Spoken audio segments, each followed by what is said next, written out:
Good morning, and today is Friday,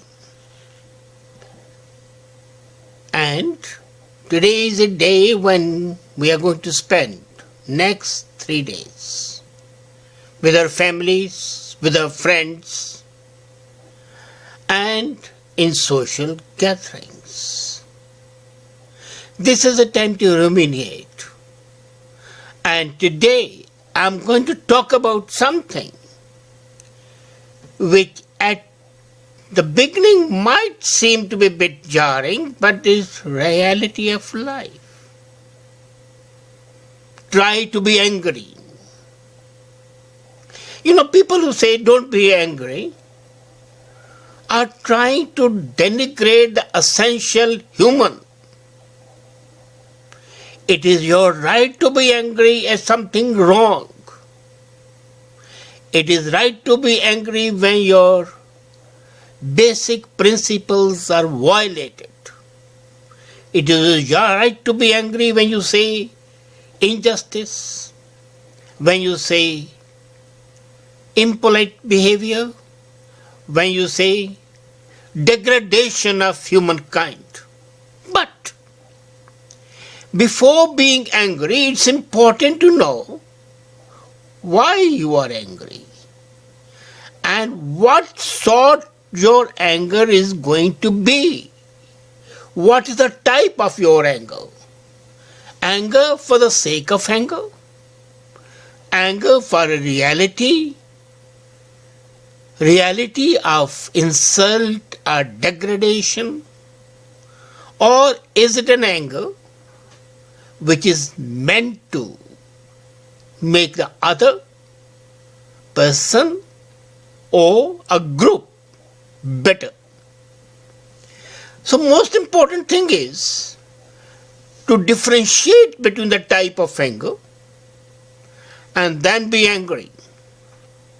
Well, you might ask, well, anger is an anger. How can you differentiate between anger when your blood pressure goes up and when your head is bursting, the blood is going up, you're angry? That's it. No. Anger essentially is an emotional response, and being an emotional response, it varies. It varies because of the reason and because of the end. So the first anger is white anger, which is extremely important. White anger is not an anger by itself. It's a feigned anger. It's an assumed anger. It is an expression which shows your anger, but in reality you might be smiling. It's the anger of a mother at a child when she tells him not to do something and the child has done it and she gets angry. Now how to become angry? Raise your voice, push up your eyebrows, open your eyes wide, make your mouth red, and even make a gesture and say, "What the hell are you doing? I told you not to do it." Now that anger is a white anger. The purpose is not to hurt the child. The purpose is not to terrify the child, but to rectify the child. Here we differentiate. You are not angry with the toddlers, but you start becoming or showing anger when the toddlers are past the age. Do you know that in the first 2 years, the child would not immediately be responsive except in exceptional cases, but between the age of 2 and 5, more than 1 billion neurons are formed in the brain of child. And at that time, the child is able to perceive the difference in emotions. So, when you are angry, the child would understand. And then, when the mother cuddles the child after being angry, he is able to associate a disapproval with the approval. But still, that's not the time to be angry. The anger is when the child is able to perceive 5+. Anyway, So when the mother is angry with the child, the purpose is, as I said, not to harm, not to injure, not to scold, but to rectify. This is an anger which a teacher, a real good teacher, not the paid teachers today, but the dedicated ones, have with the students. This is the anger which the parents have for the children. This can be the anger of a real lover or a beloved. This can be the anger of an honest, sincere, dedicated friend, and not fair weather friends. So this anger, if you have, you're perfectly justified. And now we come to the second anger. And the second anger is what I call red anger. You have been abused, you have been insulted, your principles have been violated, you see an act of injustice, and then your blood boils. It's a justified reaction. Now, if you crush your justified reaction, that is not really being human. A human being reacts to any act of insult, injury, or humiliation. So, this red anger is a very justified action, and if you don't have this anger, are you really human? A real human being would have normal human reactions and this red anger. No, there's a difference. The red anger normally is a knee-jerk reaction. You feel something wrong has been done and you react.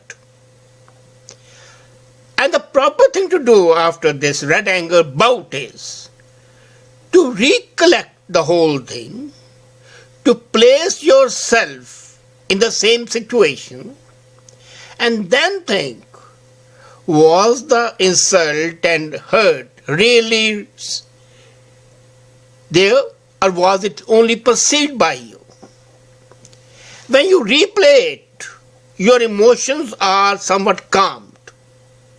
And then you would see whether your anger was justified or not.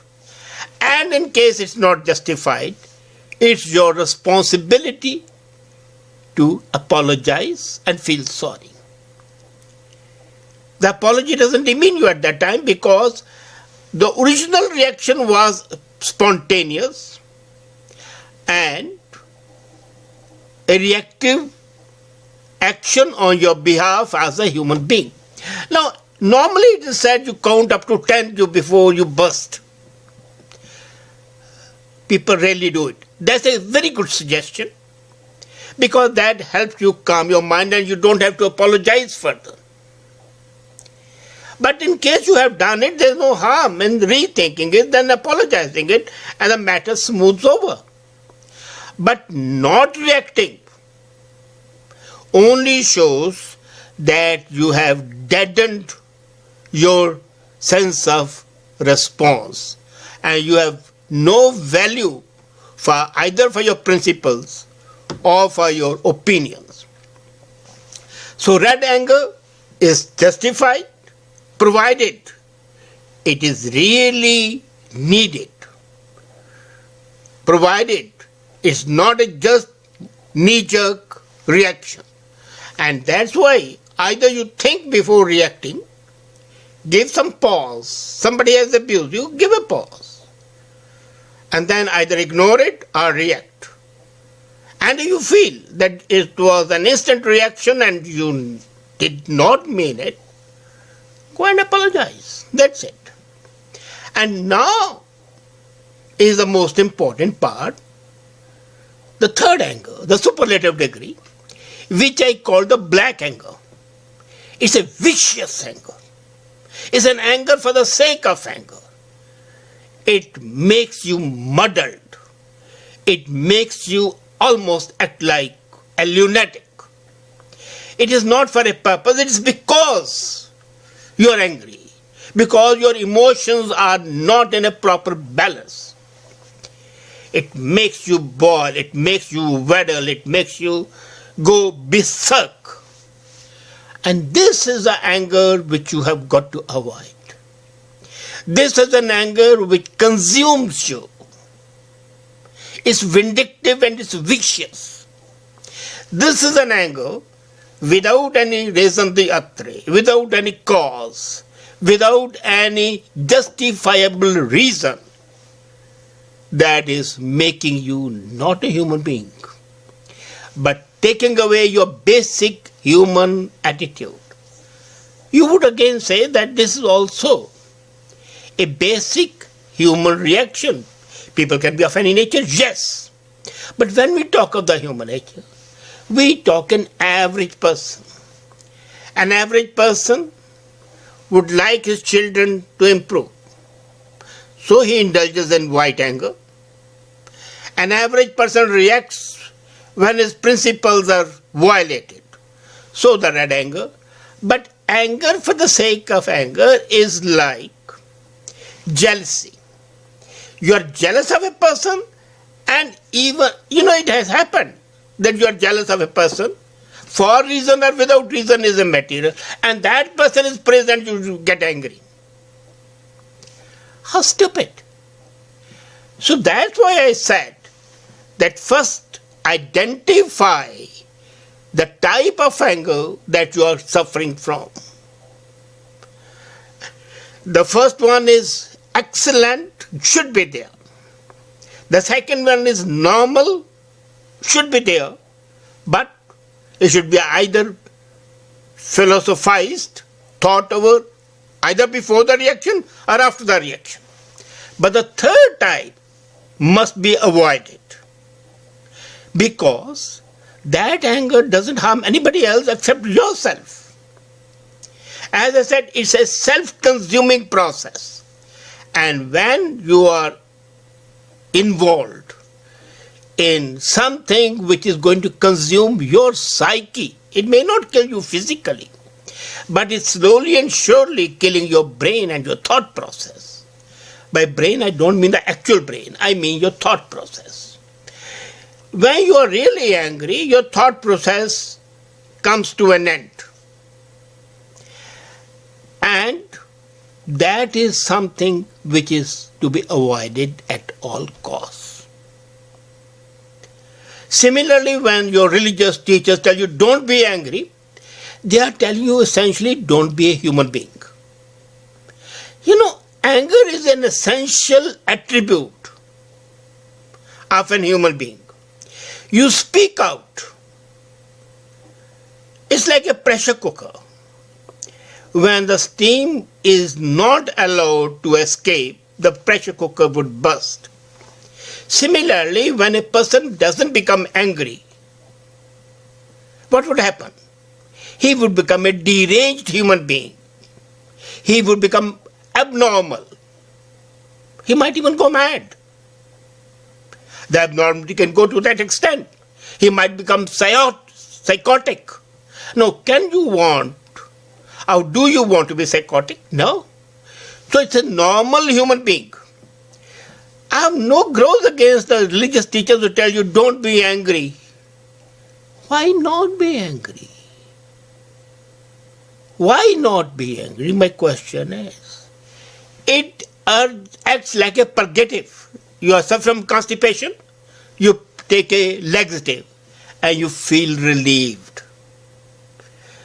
Similarly, you are tensed up, you let yourself go and it calms you. But how you let it go and why you let it go, that's more important. As I said, white anger, definitely yes. Red anger, yes, provided it's justified and it's not a knee-jerk reaction. Black anger, definitely no. The red anger, which is the most important one, because as we have said, there's no problem about the white anger and there's no problem about the black anger. Black anger has to be avoided at all costs. And white anger is okay with life because this doesn't harm. It's meant to do or make you feel better, the child or the recipient of the anger. The red anger is like an act of catharsis. You know, in the Greek tragedies and the Lear tragedies as well, when you weep, when you cry, it relieves your emotions. Catharsis is purgation of emotions. And anger is an act of catharsis. It's purging your emotions. Your baser emotions go out. You become a better human being. So the religious teachers, when they tell you, don't be angry, are in fact telling you, don't be a better human being. Well, it might look to be contradictory, but that's the reality. You know, the religious teachers, most of them, have been divorced from the real humanity. They live in a world of their own, which may be real to them. It's like the lunatics, you know, in a lunatic asylum, they have a world of their own. But we are living in normal world. And in normal world, anger is a normal human reaction. Of course, any action which goes beyond limits becomes parahuman. It's either subhuman or superhuman. I don't want you to be subhuman, I don't want you to be superhuman. I want you just to be a human being. And for that, you have got to get angry. If you are not angry, there will be no revolutions. If you are no angry, there will be no reform. Even today you would have been performing sati. There's a burning of the widows. You would have been performing feticide. You had been indulging in discrimination of all sorts because you would not be angry. But only when your consciousness is aroused, then you become angry. And that sets in motion the process of reformation. If Luther had not been angry, the church would have remained as venal as ever, and there would have been no reformation. If people had not been angry, there would have been no Renaissance in Europe and no progress of humanity. The progress of humanity depends on a justified anger. Again, I'm using the word justified, which is an essential ingredient of red anger. Now, let me tell you one instance.